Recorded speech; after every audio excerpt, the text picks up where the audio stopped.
take a seed, you plant it, you grow it, you dry it, you roll it, you smoke it, and it goes down smooth. Hey! Spanning the continent to bring you the truth about cannabis and marijuana law reform. I smoke pot and I like it a lot. The Russ Belville Show, the voice of the marijuana nation. Now, here's your host, Radical Russ Belville. Good day, dabbers and dabbettes, and welcome to the show. It is Thursday, July 10th, 2014, and it's got to be 7:10 somewhere in the world. Hell, it's got to be 7:10 everywhere in the world. Welcome to all our BHO dab aficionados to the show today. We got a very, very special episode of the Russ Belville Show for you today. It is 7:10, and for those of you not in the know, 7:10 is oil spinned around 180 degrees, right? So it's all about the oil, the butter, the earl, the shatter, the wax, the dabs, whatever you want to call it. We're going to be talking about it today with one of the nation's leading experts on the process of making dabs and winning with those dabs. Our good friend Ganja Jon will be joining us in the studio at 45 after the hour. He was High Times Magazine's first ever Cannabis Cup concentrate winner in the Seattle Cannabis Cup, and he's been going gangbusters ever since. We'll talk to him about all the latest in the world of dabs. And speaking of Cannabis Cup, I'll be heading there to Michigan. I just booked the flight today. I want to thank Minnesota Normal for their sponsorship of the Russ Belville Show's appearance at the High Times Cannabis Cup in Clio, Michigan, at the Michigan Auto Speedway. We will be there in 2 weekends from now. So that's one of the trips coming up. A weekend from now, I'll be in Fort Lauderdale, Florida, for Bobby Platshorn's Meet the Experts 3. And this weekend, we get a special report from our very own Priscilla Seibin, who's joining us from Colorado. How you doing, Priscilla? I'm great. It's fucking hot here. It's so hot. Oh my gosh. I'll bet it is. But it's 7:10 today in Colorado, and I know the 7:10 Cup is happening this weekend. I understand you got yourself a spot at the Cup, and you'll be doing some reports for us. That's right. Hooty hoo. 420 representing. All right. We'll be calling in live from the 7:10 Cup. Plus, Priscilla's got the hand recorder there, the handy cam, so she'll be taking all sorts of shots. We'll get those processed over the weekend, and we'll play them on next week's show. Should be a lot of fun. Thanks, Priscilla.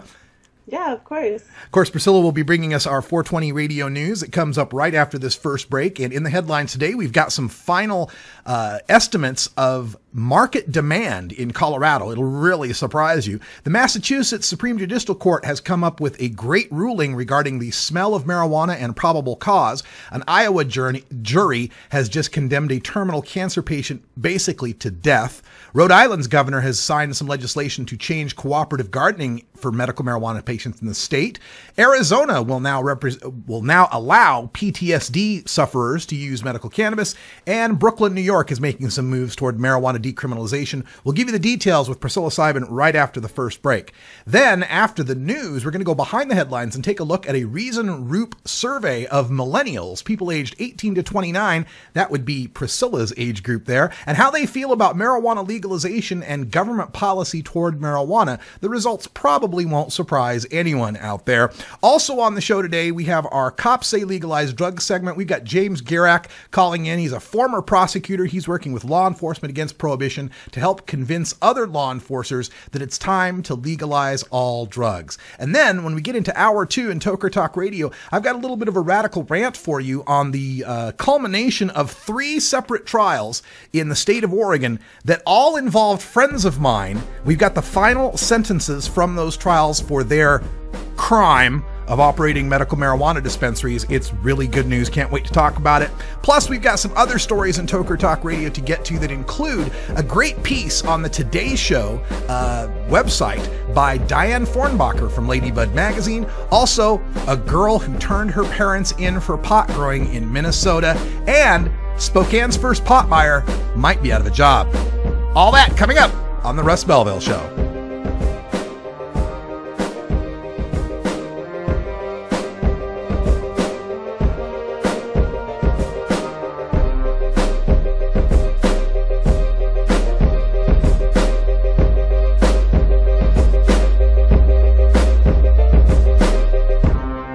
You're tuned into the Russ Belville Show, the voice of the marijuana nation. 420 Radio, the world's voice of marijuana legalization. 420radio.org is proud to replay Weeducated Talk Radio with Ruby Lexington, Nikki Fox, Steve the Caregiver, and Jeff Kaufman from Arizona. Weeducated exists to help change the cultural response to cannabis through intelligent, meaningful conversations about how the industry is unfolding in America and beyond. Catch the replay Mondays at 10 Pacific on 420. I don't use marijuana, but as a teacher of 36 years, I can tell you lots of other people use it. I don't believe in prohibition. I don't think it works.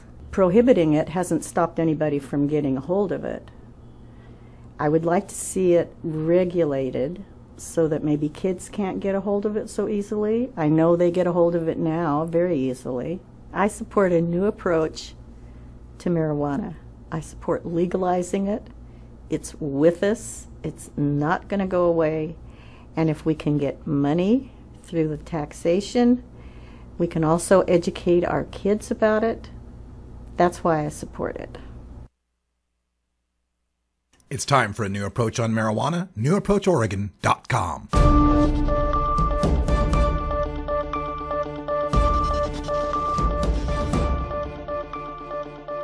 It's time for the 420 Radio News, covering the latest headlines in consumer cannabis, medical marijuana, and industrial hemp. Transcripts of 420 Radio News are available daily on our website at 420radio.org.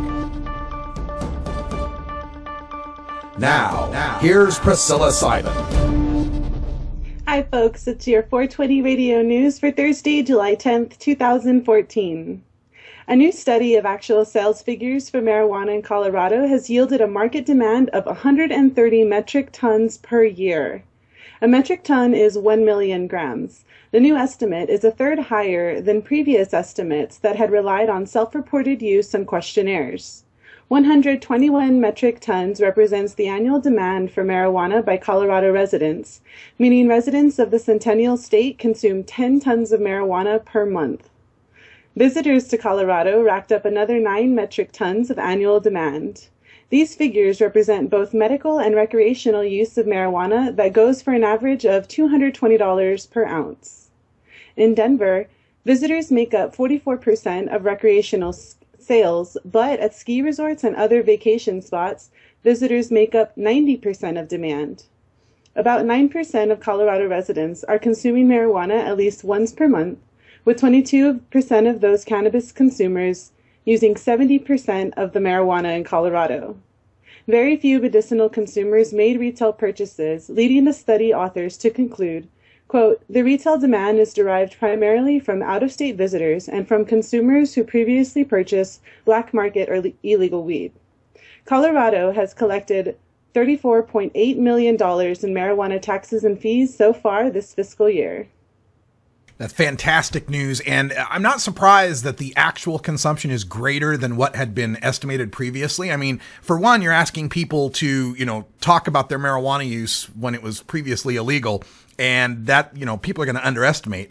And then the other problem is when you're loading a bowl, do you weigh out each bowl or each joint before you use it? No, I mean, since it hasn't ever been, consistently packaged and labeled for how much you're getting, it's always been difficult for us to estimate exactly how much you're using. I mean, how much do you put in a bowl? 0.3, 0.4, 0.5? It varies, and so it's really hard to keep track of that. It depends on the bowl. Yeah, exactly. What kind of bowl, how many people are involved, how long is the paper? I mean, yeah, it's hard to figure out. This average of 220 an ounce, does that ring true to you, Priscilla? Yes. That's about right. Yeah, about 220 an ounce. And that's not so bad with taxes and all that. I know the folks in Washington State are freaking out over, $480, $500, $600 ounces, but that's going to come down once there's more production, once there's more supply. The other interesting thing in here, this 22% of cannabis consumers use 70% of the marijuana. That's us. That's the hardcore, daily users, right?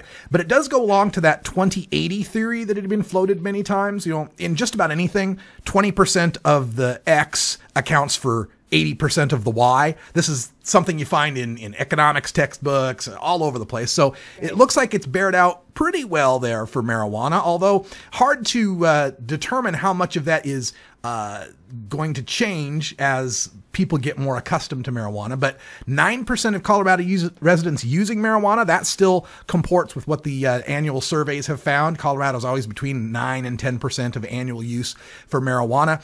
And finally, that we find that the retail demand is derived primarily from visitors and people who previously purchased black market or illegal weed. Just as legalization was intended to, it's taking people off the black market and putting that money into our tax coffers.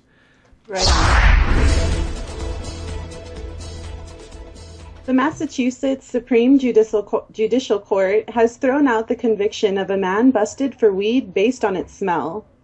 In 2 unanimous rulings, the justices said the decriminalization of 1 ounce marijuana in Massachusetts in 2008 means that the odor of fresh marijuana cannot be used to justify a warrantless search of a person's car. In 2011, the court unanimously ruled that police couldn't justify a search based on the smell of burnt marijuana, since that smell couldn't validate that a person held a criminal amount of marijuana over 1 ounce. On Wednesday, the court applied the same logic to fresh marijuana in a case where a man was pulled over and found to have a baggie of marijuana in the glove box of a car he had just crashed. Based on, quote, a very strong odor of unburnt marijuana, end quote, police searched and found a backpack containing much more than 1 ounce of marijuana. The court ruled that the police couldn't possibly distinguish between a decriminalized ounce and a criminal amount by scent alone. Furthermore, the court ruled that the federal illegality of marijuana makes no difference. Police may not search based on marijuana smell alone. This is something I've tried to tell people ever since Prop 19 back in 2010, and I'd hear people complain, oh, it's only 1 ounce.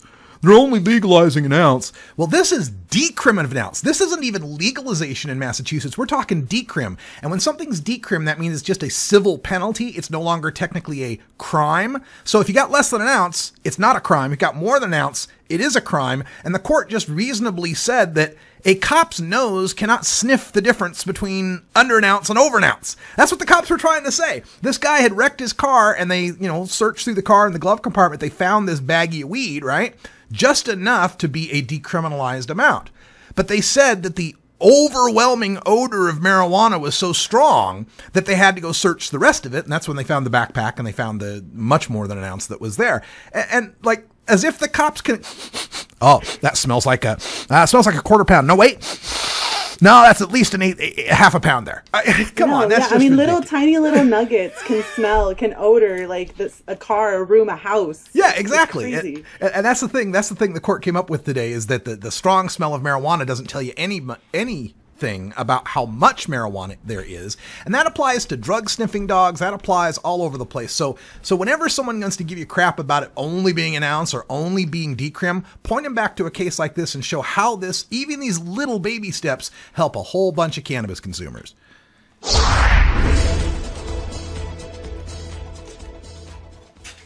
An Iowa jury convicted a terminal cancer patient yesterday for growing marijuana plants, effectively sentencing him to death. Benton McKenzie suffers from an aggressive form of cancer called angiosarcoma and was rushed out of the courtroom on Monday for emergency treatment of the extreme pain and hallucinations his cancer produces. McKenzie was growing 71 plants to produce a cannabidiol oil to treat his tumors. Despite Iowa Governor Terry Branstad signing legislation in May allowing CBD oil for epileptic children, the judge rules that law does not apply to McKenzie. McKenzie was not allowed to mention his medical use as a defense, nor was he allowed to tell the jury about his medical condition. Before his arrest, CBD oil helped McKenzie put his cancer into remission. Since then, it has returned to stage 4. McKenzie faces a minimum of 3 years in prison, which at stage 4 with no medical cannabis will likely kill him. In a recent poll, 81% of Iowans support legalization of medical marijuana. This is such a needless tragedy.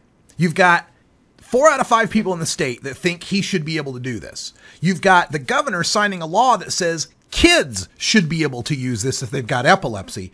But this judge wants to go forward, and this state wants to go forward with charges against this guy because he technically broke the law. He was growing marijuana plants. The cannabidiol oil law doesn't apply to angiosarcoma. It only applies to epilepsy. They had to wheel this guy out of the courtroom, because he was hallucinating. He was in extreme pain. When they sentenced the guy, he was still wearing his hospital blanket and the little ID tag. And yet he couldn't tell the jury he was sick. And they still convicted him. And of all the people, of course, I feel terrible for this man and his family, but I also feel terrible for these jurors because they're going to get out of that courtroom. They're going to start reading the paper about this and go, oh my God, what have we done? We just sentenced a man to death and didn't know the full consequences, didn't know the full situation under which he was growing those marijuana plants. I mean, whatever happened to the truth, the whole truth, and nothing but the truth? Well, they don't get to tell the truth in these courtrooms. They don't get to say that they've got cancer. They don't get to say they were growing for medical purposes. And there was nothing about this case to indicate he had ever diverted marijuana away from his own personal medical use to anybody else. And this man's life and likely his death is something that the people of Iowa are going to have to deal with and going to have to make up for in the coming years. This is just so insane that we treat sick people this way over their use of a plant that 23 states now are allowing people to use. Yeah. Rhode Island's governor has signed legislation to further restrict the state's medical marijuana program. Most of the changes concern medical cooperative grows, which now are limited to 5 ounces, 2 dozen plants, and a dozen seedlings in residential areas. Non-residential co-ops may harvest twice that amount, which 10 ounces, 4 dozen plants, and 2 dozen seedlings. All co-op grows must now comport with zoning and municipal safety codes, and a new right of landlords to refuse to rent to and to evict medical co-op grows has been added to the law. Also, new standards for criminal background checks for caregivers has been established. Joanne Lepanin, executive director of the Rhode Island Patient Advocacy Coalition, testified to the Senate Judiciary Committee that, quote, "This is not the time to be talking about reduction in the plants," end quote, because of the patients who, quote, "need a lot of plant matter to make those cannabis oils." Yeah, this is another situation where you have a working program and they've got to start restricting it and making it more detailed in order to try to keep the healthy people out. We got to stop, they might be growing these plants and might be trying to distribute it to healthy people. By God, we got to stop the healthy people.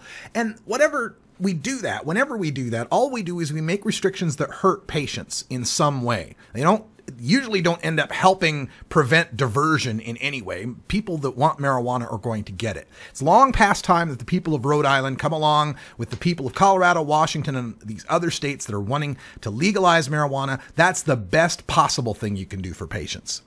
Yeah. While the University of Arizona just fired the first researcher to win federal approval to study medical marijuana use for PTSD, Arizona's top health official has approved medical marijuana use for PTSD.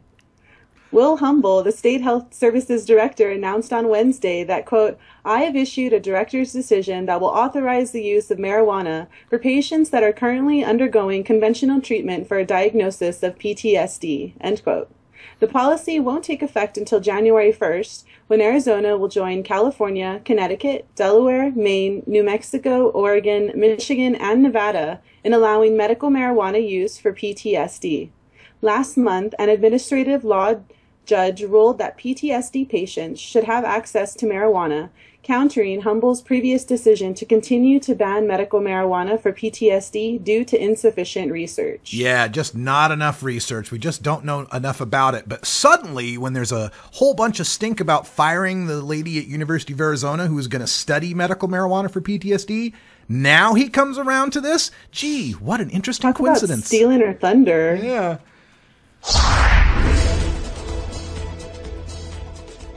The district attorney in Brooklyn, New York, has effectively decriminalized marijuana possession. DA Ken Thompson announced Wednesday that, quote, "thousands of low-level marijuana arrests weigh down the criminal justice system," end quote, so those caught with less than 25 grams will have their cases dismissed prior to arraignment.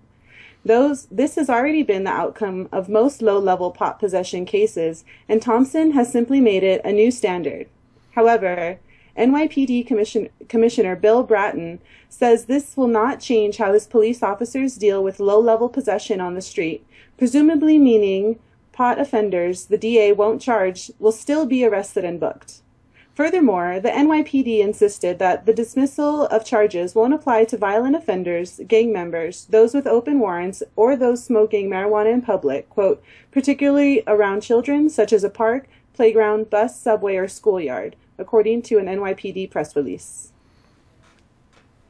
Well, this is just more of the same. New York's been decriminalized since the 70s, but the cops just can't get off their addiction to messing around and harassing and arresting mostly black and Latino youth. Looks like it's going to keep going. Thanks, Priscilla. Have yourself a fun 710. I know I will. Ganja Jon's in the studio. We'll be right back. Maybe.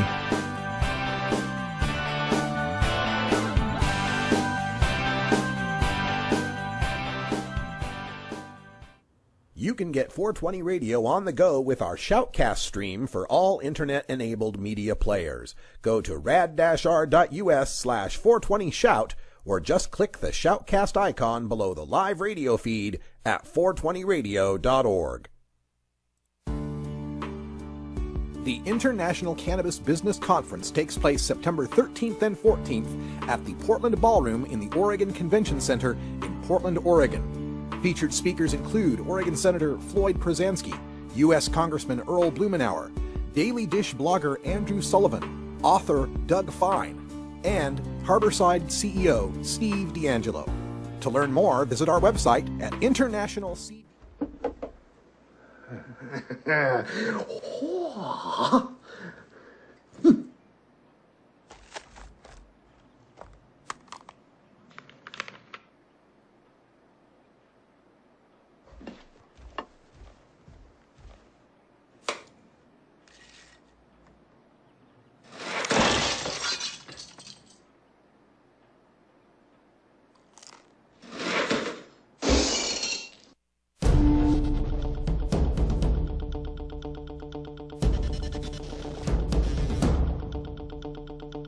Welcome back, everybody. 22 after the hour, and time for us to go behind the headlines, where we have a new poll that is out from Reason Magazine, the libertarian magazine, along with Rupe Incorporated, where they've polled 2,000 millennials.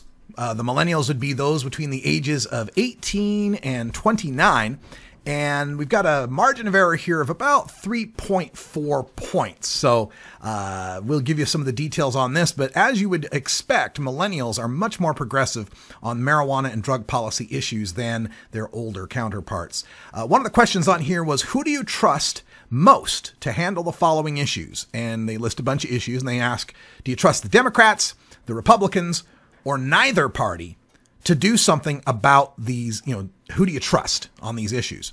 And when it came to the issue of drug policy, millennials trusted neither party to do anything positive. 41%, a plurality of the millennials, said neither party was trustworthy on the issue. However, Democrats did receive 32% of the trust and Republicans 21% from the millennial generation.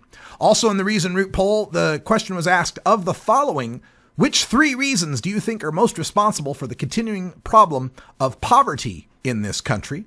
And for those millennials who made their first choice, what was the most pressing issue with regards to poverty? The top three answers were lack of job opportunities, poor life choices, and lack of good educational opportunities.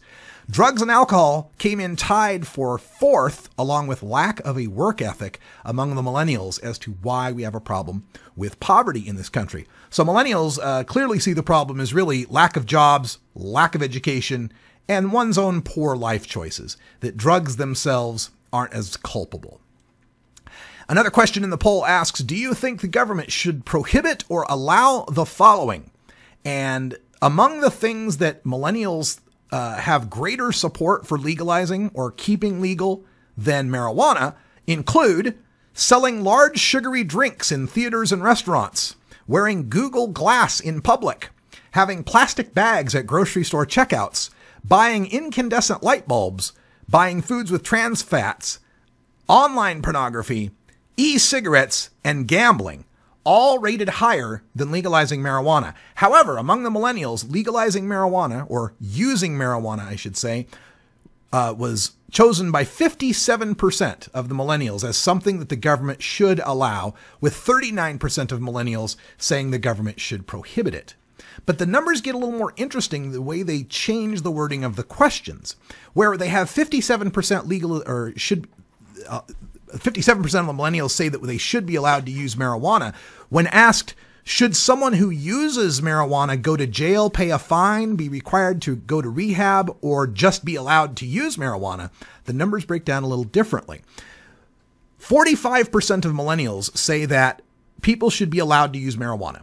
No harm, no foul, no penalty, no jail, no fine, right? So 45% support for complete right to use marijuana. But 20%, 1 out of 5 millennials, believe that people caught using marijuana should pay a fine. 18% of millennials, another 1 out of 5, believe that people caught with using marijuana should be required to attend a rehab facility. But only 14% of the millennial generation believes that someone should go to jail for their use of marijuana.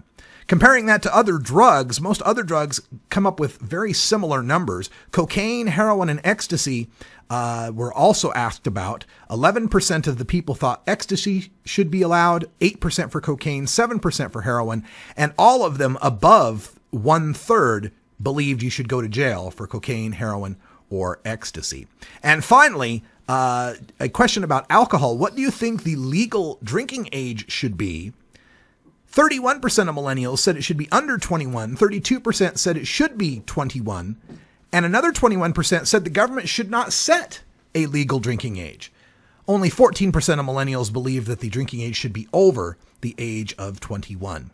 The crosstabs on this poll are available at Reason Magazine, reason.com, and look for the Reason Rupe 2014 Millennials Survey. There's a whole bunch of other questions in there about candidates and abortion policy as well. Check that out from Reason. Thanks for that information, guys. All right, we're going to take a break, and when we come back, we'll have Jim Gierach on the line. He's a former prosecutor with Law Enforcement Against Prohibition. He'll be telling us why cops say legalize drugs. You're listening to the Russ Belville Show, live on 710. We'll be right back.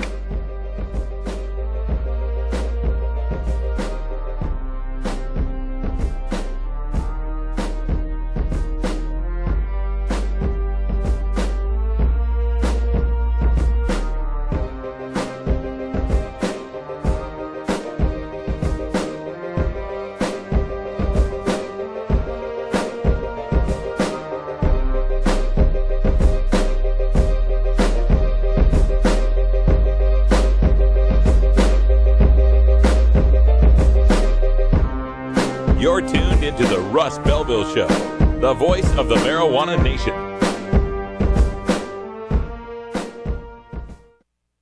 You can get 420 Radio on the go with the TuneIn Radio app for all mobile platforms. Go to rad-r.us/420tunein or just click the TuneIn Radio icon below the live radio feed on 420radio.org. The law offices of Omar Figueroa would like to remind you to stand up for your rights. If you are detained or arrested, treat law enforcement with respect and stand up for your rights by repeating, "I respectfully invoke all of my legal and constitutional rights. I do not consent to any search and seizure. I want to remain silent, and I want to speak with my attorney." Please contact the law offices of Omar Figueroa at 415-489-0420 or 707-829-0215 or on the web at omarfigueroa.com. At Herbie's Cannabis Seeds, we pride ourselves on bringing you the best quality seeds from the world's most respected cannabis seed producers, all at the lowest online prices. You can find Herbie's seeds at herbiesheadshop.com. All cannabis seeds are sold as souvenirs and as a means of preserving cannabis genetics. Herbie's Seeds in no way intends to condone, promote, or incite the use of illegal or controlled substances. We strongly urge all prospective customers to check their national laws prior to placing an order. Herbie's Seeds at herbiesheadshop.com. Proud sponsors of the Russ Belville Show and 420 Radio. Weeducated Talk Radio with Ruby Lexington, Nikki Fox, Steve the Caregiver, and Jeff Kaufman from Arizona, replaying Mondays at 10 Pacific on 420radio.org. Growing plants indoors can be a rewarding hobby, but but electricity bills can go through the roof. Then you have to cool down all those big hot lights. It can drive a grower insane. With Lush LED lighting, you can solve many of these issues and double your rewards. Matt and his scientists have developed the perfect light for flowering plants with far less cost and heat. And the results? Very effective. Check out lushledlighting.com right now and tell them Radical Russ sent you.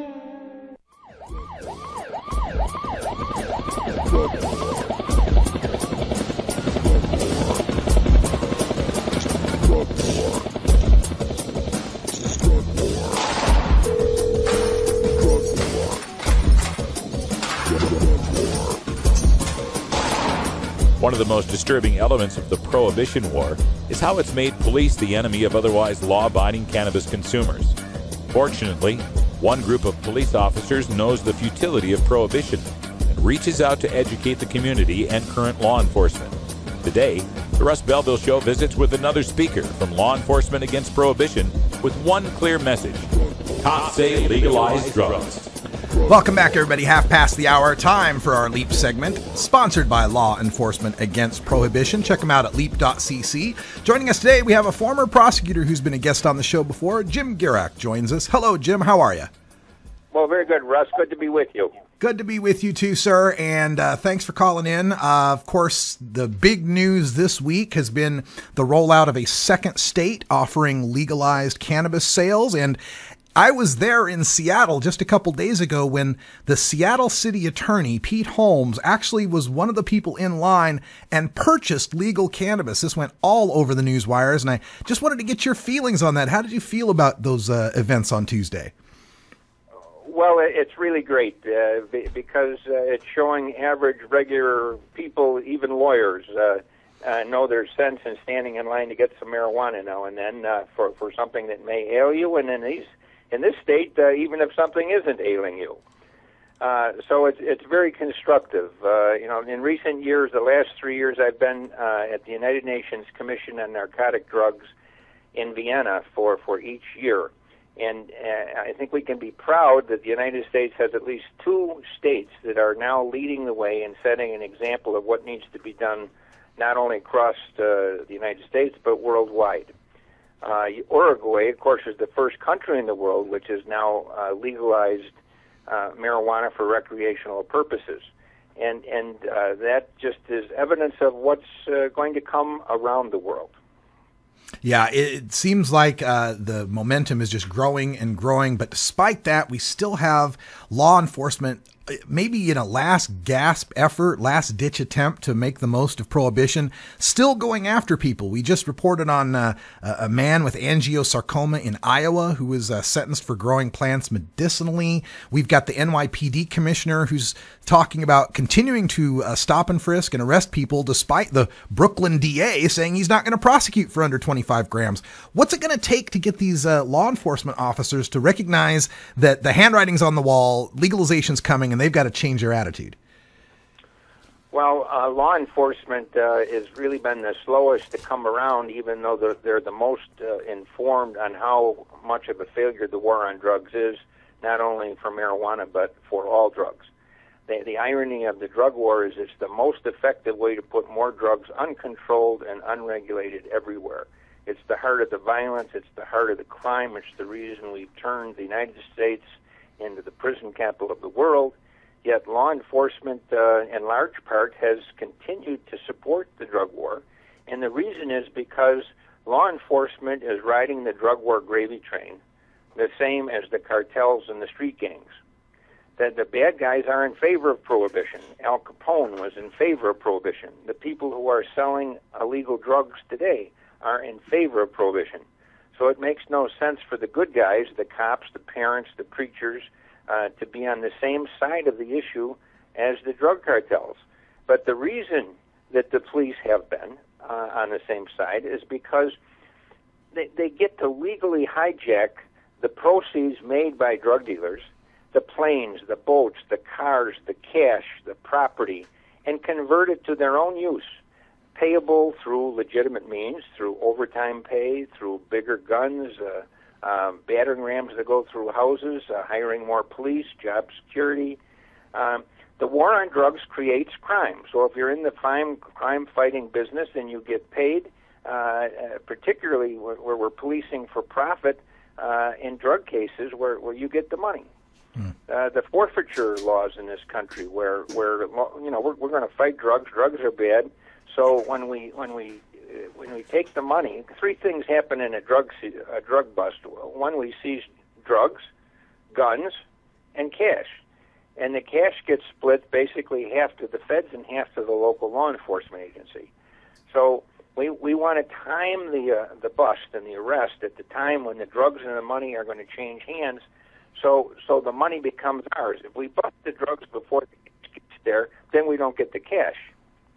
So the long and the short of it is that the police have been gaining financially and over time economic benefits by supporting the war on drugs. Do these seizure actions and asset forfeitures, do they trickle up to the prosecutor's office, or is it just at the police level where they get to keep the proceeds? It's divided between the law enforcement agencies. So it could be a state agency, it could be a drug task force, it could be a local law enforcement, it could be a sheriff's office. Anybody who's in law enforcement and enforcing the laws has the right to make money by confiscating cash and drug busts. I see. Now, going back to the prosecutors, since you were a former prosecutor, maybe you can speak to this. I mean, we mentioned a couple, like Seattle's Pete Holmes and Brooklyn's Ken Thompson, who are not going to be prosecuting. And now, of course, Seattle doesn't have to. It's legal. But he had long had that attitude. Yet we have other prosecutors who seem to, I don't know, they're actually going against and publicly opposing the policies of their leaders. I mean, I'm thinking particularly of Michelle Lenhart with the DEA, or say Melinda Hogg or Jenny Ormsby up in Washington. Some of these U.S. attorneys who, despite the Cole memos, despite the directives from the federal government to leave these states alone, to let medical alone, continue to go on their own and continue to prosecute these people. Why is there no punishment or political fallout from their bosses over this lack of respect for their boss? Well, I think there should be punishment. Leonhardt, I think, should be fired before the sun sets today. And I don't mean a warning. I mean out of her job and never in any governmental agency having anything to do with drugs again. We have some thick-skulled people who have power, and there's great power in prosecutors' offices and the decisions that they make, just as police have great power when they decide to just throw the pot in the gutter and tell them to go home and don't do that anymore, or to arrest them, fingerprint them, photograph, give them a criminal record, put them in jail for the weekend before some judge lets them out. So this discretion can be abused at low levels on the street by some cop who sees some young kid with some stuff, and it can be abused at the highest levels of office in the United States. And you cite, I mean, the DEA is an example of government gone wild, that has no common sense, sees that its efforts make things worse instead of better, and yet persists to enforce an unsustainable, losing war on drugs. A war on drugs which is caused because the United Nations has passed 3 prohibition treaties, which the United States is a part of, along with 186 nations roughly of the world, that requires each nation to go home and to outlaw and prohibit drugs. So when Congress meets some years back, it was required to pass the Controlled Substances Act that put cannabis in the same Schedule I with heroin. That is a misdeed of the United Nations through the nations of the world agreeing to these ridiculous treaties, the 1961 Single Convention on Narcotic Drugs.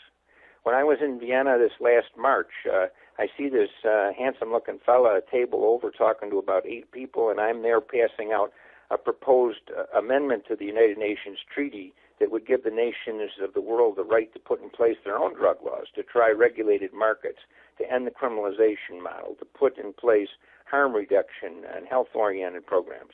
So I go over to this table to give this guy a copy of this LEAP proposed treaty amendment, and introduce myself. And turns out, well, I didn't know who he was, but he looks at the treaty and he said, "Oh, geez," he said, "I've been telling you people, if you want to do something, you have to change it within the treaties." He said, "How long do you think it's going to take to get 2/3 of the United States Senate to agree to amend the United Nations treaty concerning drug prohibition?"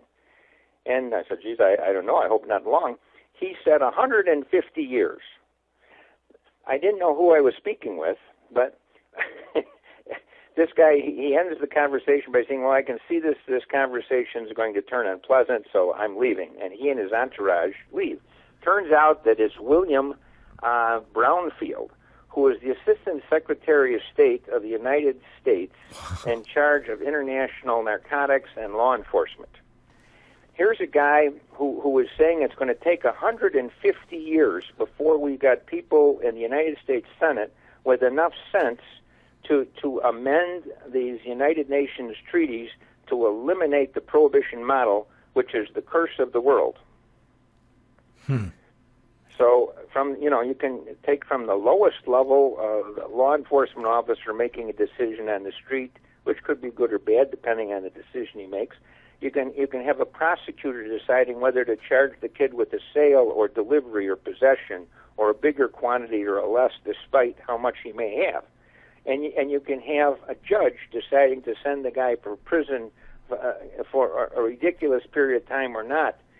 You can have the Attorney General, Eric Holder, saying, our drug laws are so bad that we need to have our U.S. attorneys across the United States exercise good discretion and not be charging offenses for nonviolent drug offenders that are going to put people in jail for draconian periods of time, which is basically an instruction from the Attorney General of the United States to exercise executive branch nullification of the horrible laws passed by the United States Congress. As opposed to jury nullification, it effectively is executive branch nullification. So we can have somebody in a high place like Eric Holder making a good decision, trying to reduce the harm of the United States and worldwide drug laws, but we can also have people like Leonhardt making horrible decisions. We can have Peter Benzinger, who was the first head of the DEA in the United States, who makes his money selling drug treatment programs to Fortune 500 companies, oppose medical marijuana because marijuana is the drug that comes up most frequently in drug tests. But you can have people make good decisions. The drug czar of Ecuador snagged me in Vienna and invited me to Ecuador to explain LEAP's proposed amendment to the United Nations drug treaties, which, by the way, your listeners can find if they go to leap.cc, which is our website at LEAP, and they can find on the first page the site to the treaty so they could read it, and if they liked it, there's a MoveOn.com petition where they can support it. People around the world have, and said why, oftentimes when they sign.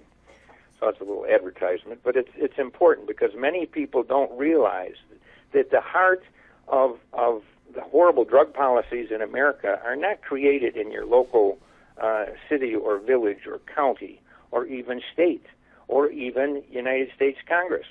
It's in the United Nations that put in place 3 prohibition treaties that are mandated to be followed by the individual nations of the world. Wow. It's amazing how deep this goes. And that's sometimes when I talk to people and they say, why can't they just legalize it? Why don't they just drop it out of Schedule 1? These are the reasons why, folks. This is Harry J. Anslinger's brilliance in bringing together these international treaties that tied our hands so effectively. We're speaking with Jim Gierach. He's a former prosecutor, and he's also a speaker with Law Enforcement Against Prohibition. You can get a LEAP speaker in your area to come and talk to your elected officials or assembled public. Just visit leap.cc for more information. Now, you mentioned Eric Holder, and one of the things Eric Holder has been championing lately is sentence reduction, and also we heard from the Sentencing Commission to make this retroactive. But it's a kind of situation where they're just talking about taking crimes and moving them down a couple pegs on the sentencing level. Is that the kind of incremental changes we're just bound to have to do until we get around to this treaty? Well, I think that sometimes the steps are going to be large, and sometimes the steps for reform will be small. And I am in favor of every step, however little or however large. If I were President of the United States and I had the power, I would exonerate and pardon every person in a U.S. prison or who had been in a U.S. prison for a marijuana offense, regardless virtually what the size of the haul was. If it was less than maybe less than 10 tons or some rather large quantity, then maybe they're still in trouble for a few more days. But this prohibition is such a joke. We fight to get medical marijuana in 2.5 ounces here in Illinois to people who are sick and have these horrible diseases that marijuana can clearly help. And yet it's an uphill fight. New York just becoming the 23rd state, and my understanding is they passed it, but in a non-smokable form, which makes it more difficult, of course, to dose. But because of these prohibitions, the United States Department of Justice issued a report in 2011 that said that the country of Mexico is producing 21,500 tons of marijuana a year. And we got sick people who have trouble getting 2.5 ounces.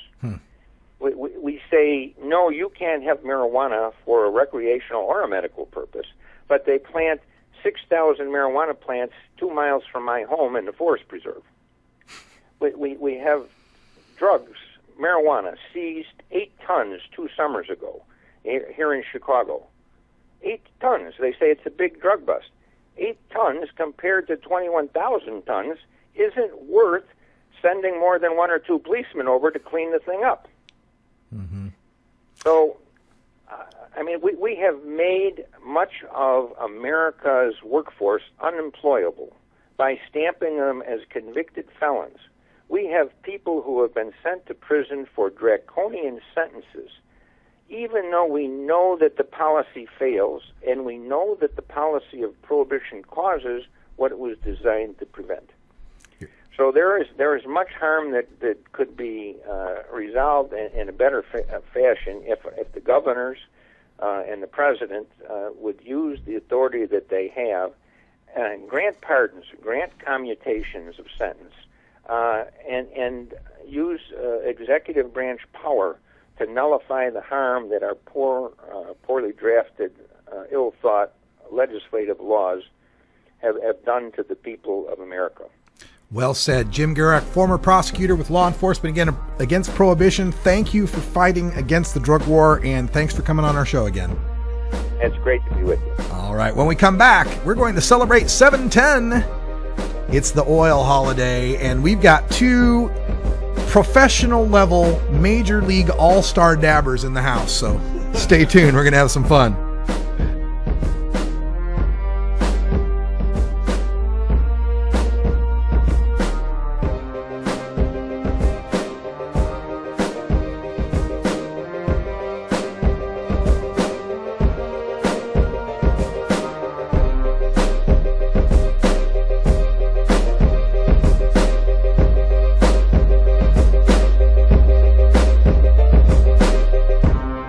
You're tuned into the Russ Belville Show, the voice of the marijuana nation. You can get 420 Radio on the go with the Ustream video app for Android and iPhone. Go to rad-r.us/420Ustream or just click the Ustream app icon for Android or iPhone below the live radio feed at 420radio.org. You know Herb Thrasher from the Herb Thrasher Flower Hour. Now get ready for Herb Age Designs for the proud cannabis consumer. Herb Age Designs, lifestyle gear for the 420 friendly. Herb Age Designs, we've got Frisbee golf discs and durable hemp gear. Herb Age Designs, we've got shot glasses, drinking glasses, coffee mugs, and beer cozies. Check us out on Facebook and online at herbagedesigns.com. And follow Herb Age and Herb Thrasher on Twitter.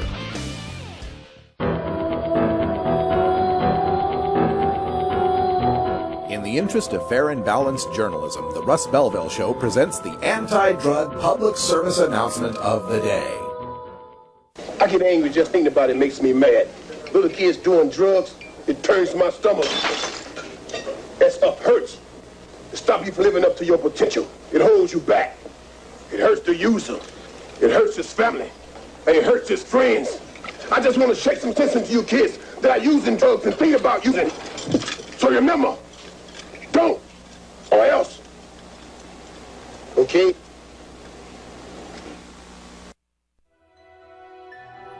This has been the anti-drug public service announcement of the day. To cure this sort of reefer madness, listen to the Russ Belville Show every weekday on 420radio.org.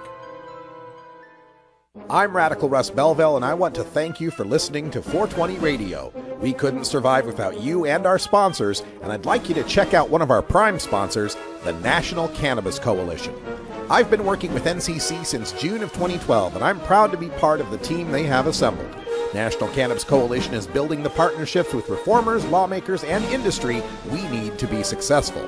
Visit the National Cannabis Coalition website at nationalcannabiscoalition.com or the easier-to-remember ncc420.com. That's where you'll get the exclusive first look at my radical rants, as well as informative articles from the nation's top cannabis pundits.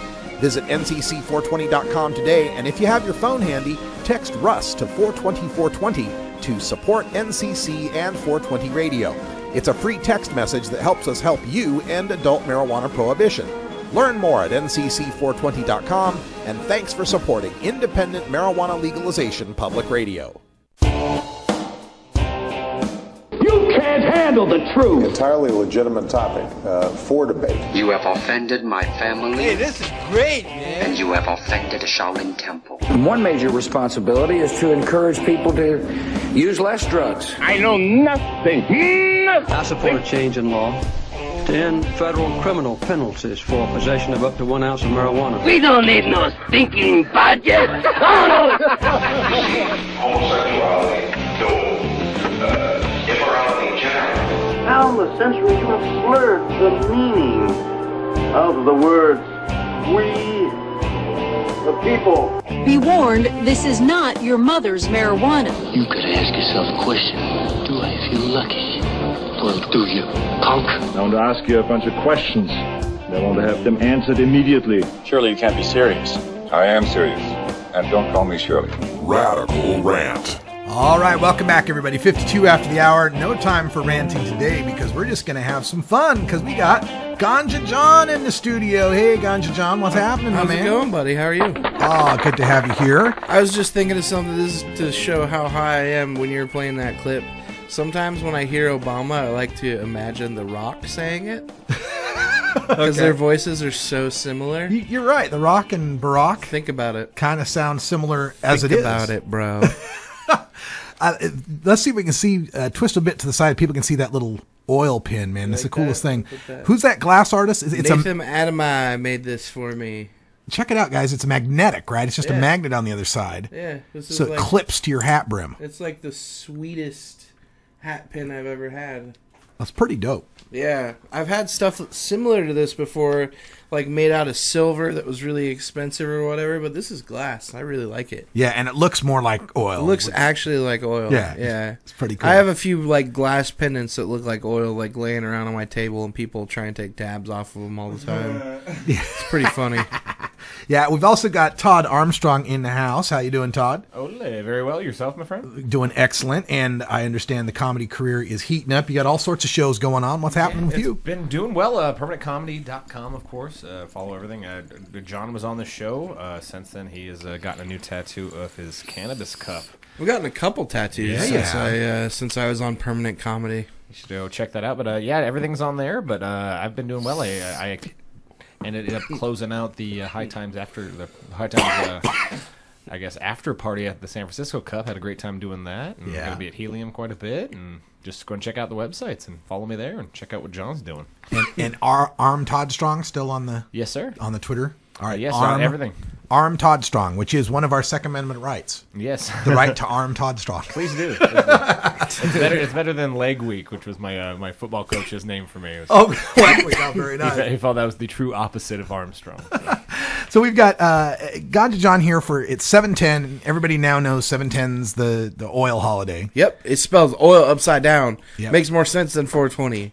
Actually, I guess whatever. And then there's of course 11:30 where you do them all 420 plus. Yeah, and then it's like the Japanese have 840. They're weird. Yeah, whatever. Yeah, and one of the things. Okay, so folks, if you're new to the show, you may not know, but Ganja Jon was the first winner of a High Times Cannabis Cup for concentrate. First place concentrate. Yes. But since then, when was that? 2010, 2011? 2012. 2012. Okay, yeah. wasn't that long ago. Okay. Yeah. So it's pretty recent that they've been having concentrate category. Yeah, it used to be hash before me. Before they had just a hash category. I won the first concentrate cup in Seattle. And since then, concentrates have just blown up. Pardon the pun. Like a Roseburg motel room. That's right. Bobby Black's been doing some great panels on this as well. They're very, very well attended. Yeah. How much has the quality, just the average quality of oil making gone up since you won your cup? Shit. Let's talk. Shit. No, let's talk a little bit further back. Let's talk about the quality that it's gone up since the first cup you took me to is the first American Cup. That's right. Which was in San Francisco at that crazy venue. But that was when I took my first dab. I don't know about you, Russ. Do you remember taking your first dab? Yeah, I remember hacking. Yeah, back then we were using those pipes that we now know are for DMT. Yeah. And the White Deer made, I forget, Essential Vape or something like that. Yeah. But just since then, I mean, people weren't using any sort of like machinery to make their oil. I mean, it was literally made in their backyard. Yeah. And now people are using vacuums. Obviously, there's people out there using fractal distillation and steam distillation, which I have no idea what's going on. I don't have any grasp understanding of that. But I mean, just at this last cup that we went to, I was smoking stuff. The holy water that's like, steam distilled and it has the consistency of water and it smokes like nothing you've ever had before. And then the clear concentrates, which have no terps in them and they're just cannabinoids. Yeah. Some of that stuff is so amazing. And from what we were smoking when we first started we now know is fucking poison. Yeah, it was absolute poison. We used to, oh man, my lung spasm, that's good oil. No, lung spasming is not good. That's not a good thing. That's your body's way of saying no. No. And not only, so the processes to make it have changed a lot. The processes to use it have changed a lot. Like you said, we started on that vape. We started on the Essential Vape. Vape. It was like this, I mean, even before that, there were these long glass hook things that you would heat up that looked kind of like a pipe, and you'd heat up the end of it, and you'd put a dab on the end of it. There were those. Yeah, I remember my first nail was a drill bit that was lathed down to fit into my bong. Yeah. And now you can get this shit on Sears catalog. Like on Sears online. You get Sears resells for a lot of places. I don't recommend buying Sears. Those generally come from China, but yeah. Sure. I mean it's crazy just what like highly educated has gone from making just regular one-piece nails to adjustables with air holes to e-nails, which we're using right now, and it's nuts. And that's what I wanted to get to here is we've seen the Bill Murray.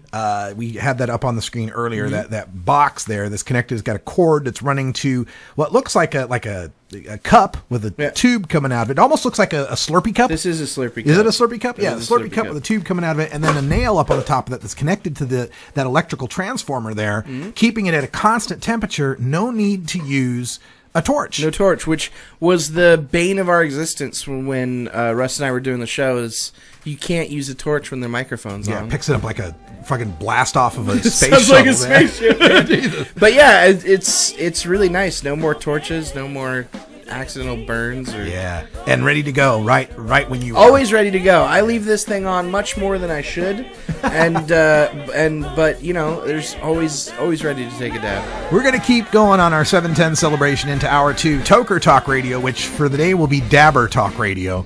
You want to talk about dabs? You want to ask Ganja Jon some questions about the concentrates themselves, the paraphernalia to use them, the stuff to make them, this would be the day to do it. And you want to call in quick before we I just got shatter in my eye, and I'm wearing the most giant sunglasses. Did you see that? I did see that.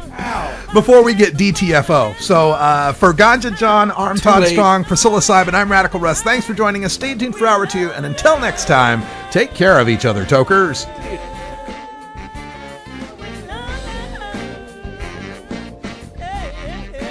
This is the Russ Belville Show. The Russ Belville Show is blogging and podcasting daily at radicalruss.com. You plant it, you grow it, you dry it, you roll it, you smoke it. You take a seed, you plant it, you grow it.